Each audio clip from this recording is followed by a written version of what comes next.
มาเลยบ่แต่หาเห็ดเพาะฮะมาแล้ว เป็นได้พอดอกอยู่บ่ได้อยู่โอ้ยเมียบุค่าเมียบุค่ามาแต่ผู้พี่น้องผู้โอ้ดอกบอกอีลอกเอาน้ำบ่มาแกะใส่เห็ดโอ้อยากคือใส่หน่อไม้อยากคือใส่อันได้รีบ่ได้มึงนู้เห็ดเพาะได้รีบ่โอ้ดอกบักใหญ่พี่น้องผู้เห็ดเพาะดอกบักใหญ่พี่น้องผู้โอ้เกือบเต็มก็ยังพี่น้องนี่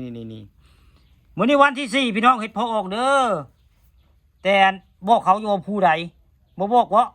บ่บอกโอ้บ่บอกของเราอำไว้บอกอำไว้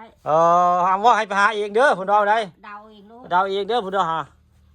เมียพวกเขาว่าให้เดาเองได้นี่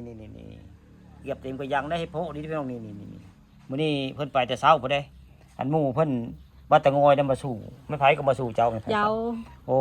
มื้อนไปเมื่อยโอ้นางเยาเด้นางเยาตะงอยเพิ่นมาสู่ไปหาเดาหมานพี่น้องผู้เพิ่นคุยในกลางคืนบ่ได้ว่าโทรหาเดี๋ยวว่าสิไปเดาไปซุ่มหาเฮ็ดเพาะพุ่นเนาะได้ดีได้นี่เฮ็ดเพาะอันนี้พี่น้องนี่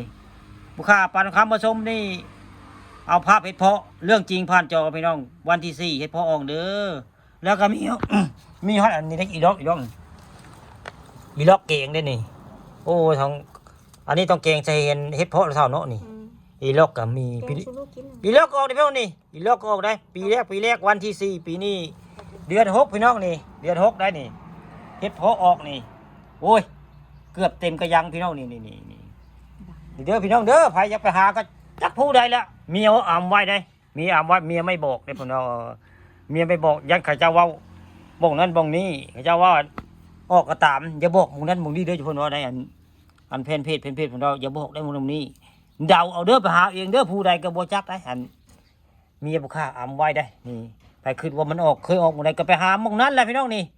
นางสุสาดาบ้านโคกศาสตร์ได้เฮ็ดเพาะคักมื้อนี้เกือบเต็มกระยัง